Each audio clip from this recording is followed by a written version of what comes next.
جب رزق تنگ ہونے لگے صدقہ دے کے رب سے کاروبار کر لو، صدقے سے تمہارے رزق میں اضافہ ہوگا۔ یہ رب کا وعدہ ہے، اللہ کے وعدے جھوٹے نہیں ہو سکتے۔ رزق کی برکت کا ایک اور بہت بڑا ذریعہ النکاح ہے۔ فرمایا اگر تم نکاح کرو گے، تم فقیر ہو وہ تمہیں غنی کر دے گا۔ لوگ کہتے ہیں بچہ پیروں پہ کھڑا ہو لے تو پھر نکاح کریں گے، اللہ کہتا ہے تم نکاح کرو ہم پیروں پہ کھڑا کر دیں گے۔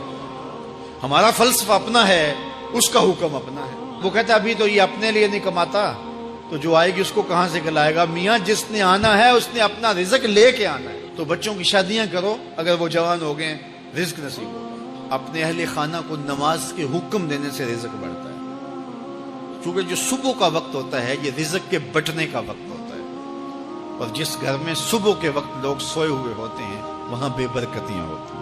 تو طلوع فجر سے لے کر کے طلوع آفتاب تک اپنی اولاد کو، بیوی کو، بچوں کو نہ سونے دیں۔ اس وقت رزق بٹنے کے لمحے ہوتے ہیں۔ کثیر دعائیں مانگیں، تلاوت کلام مجید پڑھیں، اور نماز فجر مرد حضرات مسجدوں میں جا کے باجماعت ادا کریں، اور گھروں میں جو ہے وہ بیٹیاں بہنیں مصلے بچھا لیں، تو اللہ کی رحمتوں کا نزول ہوگا۔ اب ایک حدیث میں رزق کے اضافے کا ایک اور نسخہ ارشاد کیا گیا۔ میرے حضور نے فرمایا جو شخص یہ چاہتا ہے کہ اس کے رزق میں برکتیں ہو اور اس کی عمر میں اضافہ ہو تو وہ اپنے رشتہ داروں کے ساتھ سلوک اچھا کرے۔ رشتہ داروں کے ساتھ اگر اچھا سلوک کرو گے تو پھر تمہارے رزق میں برکت ہو۔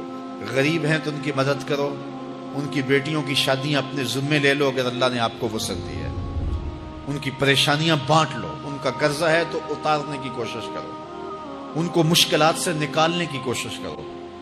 تم ان کو مشکلات سے نکالو گے، اللہ تمہیں مشکلوں سے نکالے گا۔ تمہارے رزق میں بھی برکتیں ہوگی اور تمہارے مال میں بھی برکتیں ہوں۔ فرمایا بہتر صدقہ وہ ہے جو ناراض غریب رشتہ دار کو دیا جائے۔ اگر وہ پھنس گیا ہے، مجبور ہے، ناراض ہے، تو اس کو اگر دیں گے تمہارا نفس اس میں شامل نہیں ہوگا، تو یہ افضل صدقہ ہے جو ہر صورت میں قبول ہی قبول ہے۔ رزق کے اضافے کا ایک اور سبب الاحسان الی الضعفاء، جو کمزور لوگ ہیں ان کے ساتھ اس نے سلوک کرنا۔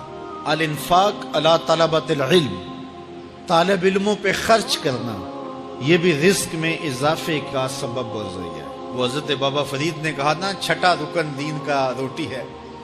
گھر میں کچھ نہ ہو تو پھر نہ نماز اور نہ ہی دیگر امور کی لذت آتی ہے، تو یہ رزق فراواں اور وسیع اور مبارک نصیب کر دے اللہ۔ تو اس کے لیے ایک اور وظیفہ میں دیتا ہوں، اور وہ یہ کہ مغرب کے بعد 21 مرتبہ سورۃ الکوثر پڑھ لیں، کثرت ہو جائے گی انشاءاللہ۔ اول خدوشی پڑھ لیں، 5-7 منٹ لگتے ہوں گے، تو سورہ کوثر 21 مرتبہ روزانہ مغرب کی نماز کے بعد پڑھیں۔ اور اگر بہت زیادہ مسائل ہیں تو ہر نماز کے بعد پڑھ لیں، تو انشاءاللہ آپ دیکھیں گے کہ گھر میں برکتیں اترتی محسوس ہوں گی، انوار کا نزول ہوتے محسوس کریں گے۔ تو یہ وہ رزق کے اسباب ہیں، اگر ہم اختیار کر لیں تو ہم اللہ کی خاص رحمتوں کے حقدار ہوں۔